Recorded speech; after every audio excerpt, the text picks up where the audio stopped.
መድብል ምሳሌን ከማህሌት እንድትጠብቅ በተደጋጋሚ ቅድስትን አስጠንቅቋታል። ዛሬ ግን ሀገር ሰላም ነው ብላ እንቅልፏን ለሽ ብላለች ቅድስት።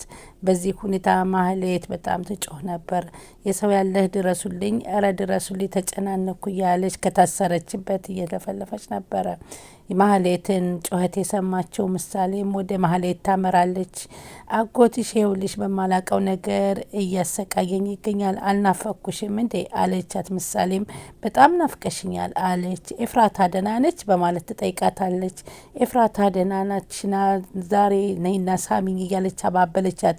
ምሳሌ ተጠግታ እየሳመቻት እያለ የታሰሩ እጆቿን ወደኋላ በመፍታት አሁን ላይ ምሳሌን እንግዲህ አንገቷን እንቅ አድርጋታለች። ቅድስትም እንግዲህ ወደ አገር ሰላም ነው ብላ እንቅልፏን ስትነቃ ወደ መሀል ምሳሌ ወዳለችበት ቦታ ጎራ ስትል ግን ማህሌት ምሳሌን አንቃ ስታሰቃያ ስታይ፣ እረ እንትዬ፣ እረ በናትሽ እባክሽ እግርሽን ካልፈታሽን ጉሮሮዋን እንዳነቀቻትና እንደማትለቃት ዛተችባት። ምሳሌን በጨካኛዋ በማህሌት እጅ ውስጥ ገብታ ፈተናዋን እያየች ነው።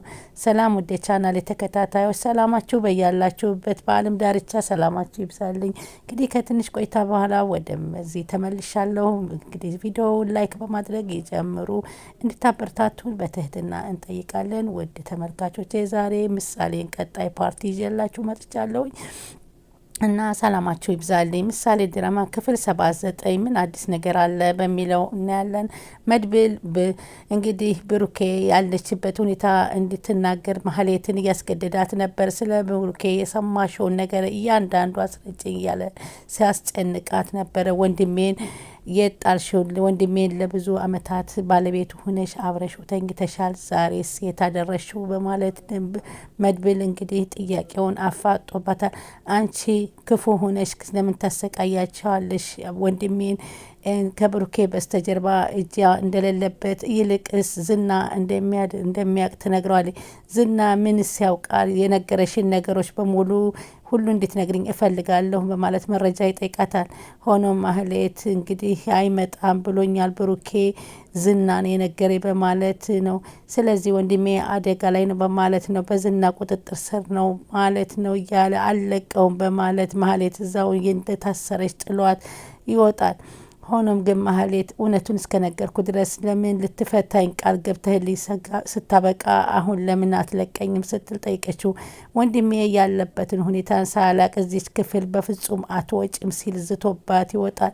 እሷም ታዲያ ጥቅሙ ምንድን ነው እኔ ያለበትን ነገር መናገሬ እያለች ባካችሁ ድረሱልኝ፣ አጨክኙብኝ እያለች ስትለፈልፍ ምግብ እንግዲህ ሲርባት ቅድስት እያመጣሽ ምግብ ስታበላታል። ግን እኔ እኮ ላንቺ ጨካኝ አልነበርኩም፣ ምን ብጨክንብሽ ነው እያመጣሽ እንግዲህ ይህኔ እንዲያንቺ አይደለውም፣ ይኸው ምግብ እያበላሽ ነው ስትላት፣ እኔም እኮ አንድ ወቅት የጸጉር ቅባት ገዝቼልሻለሁ ስትላት፣ ከሰራሹ ክፋት ሁላ አንድ ጥሩ ነገር አገኘሽ እያለች ቅድስትም እየመለሰቻት አሁን መልካም ሰው በመምሰል እንግዲህ ቅድስትን እያስመሰለች ስለ አንቺ ጭካኔማ አይወራ ይቅር፣ ምግብ ካልፈለግሽ ደግሞ አነሳዋለሁ በማለት ቅድስት ምግቡን አነሳችባት። ምክንያቱም መድብልም አስጠንቅቋታል። መድብል ከመጎሴ ጋር አሁን ውጭ ዞና በመውጣት ምን ማድረግ እንዳለባቸው ስለዝና እየተመካከሩ ነው። ለምን እሱን አግተን የወንድሜን አስጨንቀን ለምን እንዲናገርና እናድርገው በማለት ዝናን አግቶ አዲስ ነገር እንደሚያገኝ እየተናገረ ነበር። እሱ ደግሞ አንተ ዝናን አታውቀውም፣ ቀላል ሰው አይደለም፣ አንተ እሱን ግምት አታውቅም ሲል መጎሴ ይመልሳል። መድብል ሀሳብ እኔ አንተን አስፈርቶኛል፣ ሀሳብ አደገኛ ነው፣ ዝና በፍጹም የሚሆንልን አይመስለንም በማለት ለመድብል ይነግረዋል። መድብል እሱ ከማን በለጠና በማለት ዝናን ጭራሽ ወደ ኋላ ማፈግፈግ ላለንበት ነገር መጋፈጥ አለብን፣ አንተስ በነጻነት ከፍቅረኛ ጋራ መኖር አትችልም እንዴ ሲል ይነግረዋል። እኔ ደግሞ ወንድሜ ማንነቱን ካላገኘሁኝ በፍጹም ልቀመጥ አልችልም፣ እኔ ግን ወንድሜን እስከ ጥግ ድረስ በመሄድ ቁርጠኝነቱን ነገረው ማለት ነው። ሉላ መጎሴ ከመድብል ጋር እንደዚህ የተመካከረ ሳለ እሷ በጣም እየተጨናነቀች ነበር። ምናልባትም ከዛ ሰይጣን ከሆነ ሰው ጋር ፊት ለፊት ከተገጣጠመ እጅግ አደጋ ውስጥ ይገባል የሚል ፍራቻ አለባት። ስልክ በመደወልም እየጠየቀችው የት ነህ እያለችው ነበር። መጎሴ ምንም ነገር አታስቢ፣ ደህና ነኝ፣ እመለሳለሁ ወደ ቤት በማለት ይነግራታል። ዝና በተደጋጋሚ ማህሌት ላይ ስልክ ሲደውል ምልኩ ሊሰራላት ስላልቻለ አሁን ኤፍራታን እያስጨነቃት ነው። ማህሌት ስለ መጥፋቷ ምን ምክንያት ታውቂያለች ሲላት በፍጹም እኔ የማውቀው ነገር እንደሌላት ትገልጽለታለች። ምናልባትም መድብል አንድ ነገር አድርገዋት ይሆናል በማለት ይጠይቃታል። ኤፍራታም አይ እኔ የማውቀው ነገር የለኝም በማለት ስትመለስልች አሁን ካለሁበት ቦታ እንድትመጪ ብሎ ዝና ኤፍራታን ያስገድዳታል። ለምንድን ነው የምመጣው ስትል እሷም ስትጠይቀው በጣም እየፈራችና ፈራ ተባ እያለች ከዝና የሚመጣበት ነገር እያሰበች ነበር። እኔ እኮ ክፉ ሰው አይደለሁም፣ ውሻም አይደለሁ፣ አልናከስም፣ ነይ ካልኩሽ ቦታ ላይ መምጣት አለብሽ ሲል ይነግራታል። እሷም ያለ ውድ በግድ ወደ ዝና ማለት እንዳለ ማለት ራሷን አሳመነች። ከዝና ተነጋግራ እንደተለመደው ማህሌት ስትጠጣ የነበረውን እሷንም ሰደባት ማለት ነው። ክብሯን እያንቋሸሸ እያዋረደ ነበረ እየተናገራት። በዛም መካከል እያለች እንግዲህ ምሳሌም በህልሟ እናቷ እየተመላለሰችባት እንደሆነና በህልሟ ያየችውን ህልም ለቅድስት እንግዲህ ምሳሌ የተናገረቻት ነበረ። ታዲያ የምትነግራት ህልም አንድ ባንድ ከእናቷ ጋር የተያያዘ በመሆኑ እንደዚህ አይነት ነገር እንድትረሳ ጥረት እያደረገ ነበረ። ቅድስት ከእናት ባልተናነሰ እየተንከባከባቻ ፍቅር እየሰጣቻት ጸጉሯንም እያበጃጀችላት ብዙ ነገር እያደረገችላት ነው ቅድስት። በሌላ በኩል አሁን መጎሴ ከመድብል ጋራ ተመካክሮ ወደ ቤት ሲመለሱ ምን አጋጠመ፣ ምን ሆንክ የሚለው የሉላ ጥያቄ እንደተለመደው አንቆርቆራለታለች። ብሩኬ የጠፋበት ምክንያት ባለመታወቁ አሁንም እነሱ ለጭንቀት ተዳርገዋል። ምናልባትም ለልጁ ሲል የሆነ የማይሆን ነገር ገብቶ ይሆናል በማለት ብሩኬ በፍጹም አይጠፋም፣ ያላንድ ነገር ይህን ያክል ጊዜ ለልጁ አይጨክንም፣ ለረጅም ሰዓታት አይጠፋም እያሉ እርስ በርሳቸው እየተነጋገሩ ነበር። ብቻ በደህና ቢሆን ይህን ያህል ባልጠፋ እያሉ ብሩኬን አስገዳጅ ነገር ካልገጠመ በቀር ቤቱን ጥሎ እንደማይሄድ እርስ በርስ እያወሩ ነበር። ብቻ ግን አድራሻው የጠፋበት አሁን መፍትሄው ምንድን ነው እያሉ መፍትሄ አጥተውለታል። ሆኖም መድብል የወንድሜን ነገር ቁርጡን ሳላውቅ በፍጹም አርፍ ያልተኛም እያለ የተለያየ ቦታዎች እያጠያየቀ ይገኛል። አሁን በስከ መጨረሻ የወሰደው ውሳኔ ዝናን በቁጥጥር ስር አድርገው እንግዲህ የወንድሙን አድራሻ እስከሚነግረው ድረስ መታገል እንደሆነ ራሱን አሳምኗል።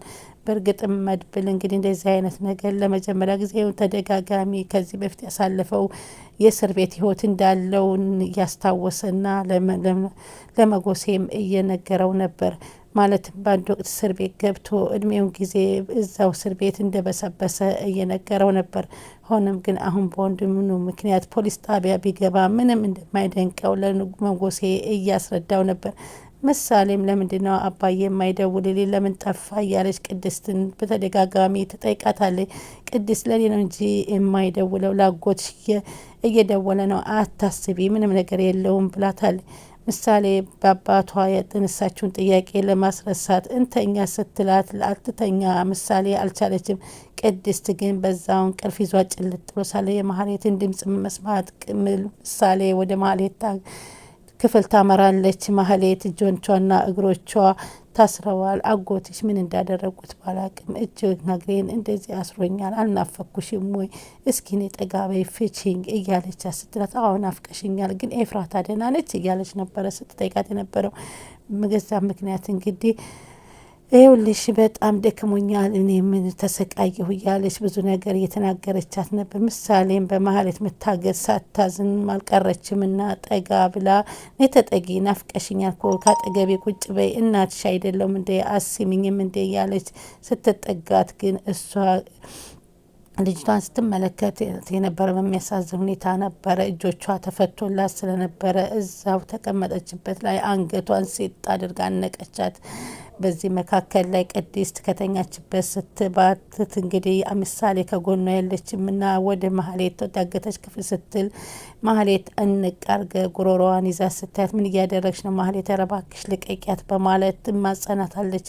ማህሌትም እግሮቼን የምትፈችኝ ከሆነ እለቅልሻለሁ፣ ያለበለዚያ እዚሁ ሲጥ አደርግልሻለሁ በማለት ለቅድስት በመመሳዘን ሁኔታ ትነግራታለች። ቅድስትም ኧረ እባክሽ እትዬ አደራዬን በላሁኝ እባክሽ ተያት በማለት ትልቅ ጭንቀት ላይ ገብታለች።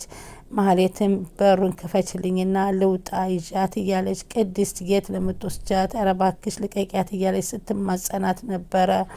ማህሌት ግን ልትለቃት አልቻለችም። በዚህ መፋጠጥ ላይ ሳያሉ ማን ደርሶ ሊያተርፋት ይችል ይሆን? ምናልባት ቅድስት ከዚህ በኋላ ከመደናቀት ሁኔታ ማህሌት ላይ የሆነ እርምጃ ካልወሰደ በቀር ማህሌት ለምሳሌ ህይወት አደገኛ ነው በማለት ግን ለማንኛውም ቅድስት ከድንጋጤዋ ወጥታ ማህሌት ጋር የሆነ ነገር ማድረግ አለባት ብያለሁ። እንግዲህ ማህሌት በተደጋጋሚ ክፋት እንጂ አቅመቢስ እንደሆነች ተመልክተናታል። ስለዚህ ቅድስት በተደናበረች እንጂ ቅድስት ማህሌት ላይ የመውሰድ የሚከብዳት አይመስለኝም። ለማንኛውም መድብል ይደርስባቸው ወይንስ ራሷ ቅድስት የሆነ ነገር ፈጥራ ታመልጥ ይሆን? ቀጣይ ፓርቱን አብረን የምናየው ይሆናል። ክፍል 79 ምሳሌን እንግዲህ ይህን በሚል አቅርቤቻለሁ። ቀጣይ ደግሞ እስከምንገናኝ ለቻናል አዲስ የሆናችሁ ሰብስክራይብ፣ ላይክ፣ ሼር እያደረጋችሁ እንድታበረታቱ በትህትና እጠይቃችኋለሁኝ።